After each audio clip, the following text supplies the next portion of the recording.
Congress party के वरिष्ठ नेता और राजस्थान के पूर्व उप मुख्यमंत्री सचिन पायलट ने नोएडा के सेक्टर 52 में एक प्रेस कॉन्फ्रेंस आयोजित की।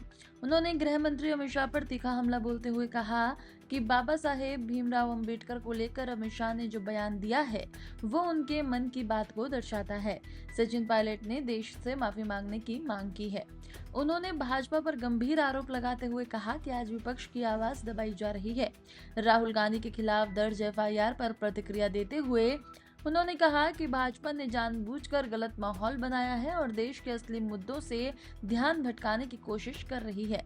इसके अलावा उन्होंने कहा कि अस्पताल में भर्ती दोनों बीजेपी सांसदों को कोई चोट नहीं आई थी और भाजपा ने इस मामले में झूठी अफवाहें फैलाई हैं। सचिन पायलट ने कहा कि इंडिया गठबंधन देश के मुद्दों को मजबूती से उठा रहा है और ये लड़ाई जारी रहेगी।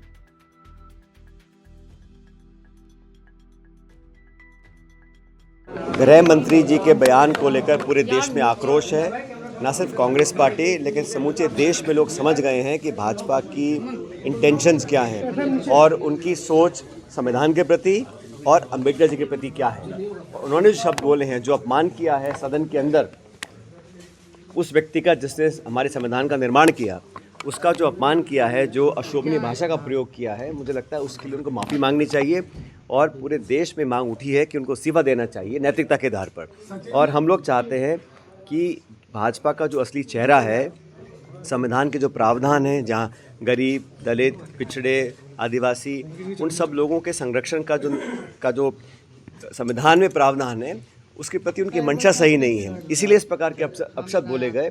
पूरे देश में लगभग हर जिले में आज ये मांग उठ रही है कि उनके लिए उनको माफ़ी मांगनी चाहिए, अपने पद से त्यागपत्र देना चाहिए। 2027 के चुनाव की क्या तैयारियां हैं सर?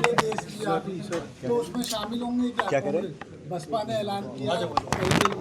मैं बाकी दलों का नहीं कह सकता हूं, लेकिन इंडिया अलायंस में सभी नेता, सभी दल एक मत हैं कि जिस प्रकार से घोर अवमानना की गई है, सदन के पटन पर जो कहा गया, उसके लिए उनको माफ़ी मांगनी चाहिए। इंडिया अलायंस पूरी मजबूती से इसका विरोध करेगा और जनता के बीच हम जा रहे हैं। कांग्रेस पार्टी हर जिले और ब्लॉक में जाके लोगों तक ये संदेश दे रही है कि जो घटनाक्रम घटा है और ख़ासकर पार्लियामेंट के अंदर अपनी गलती को छुपाने के लिए उनके स्टेटमेंट के बाद जो गुस्सा लोगों में पैदा हुआ, उसका ध्यान डाइवर्ट करने के लिए ये पूरा ड्रामा रचा गया पार्लियामेंट के अंदर, जहाँ राहुल जी, खड़गे जी को जाने से रोका गया।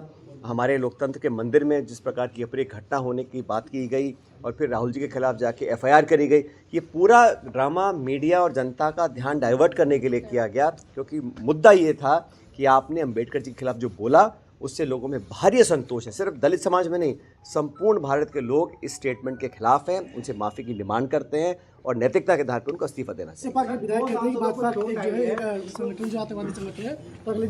मैंने कहा ना, इंडिया गठबंधन पूरा एक है और सब नेता एकजुटता से बात करते हैं।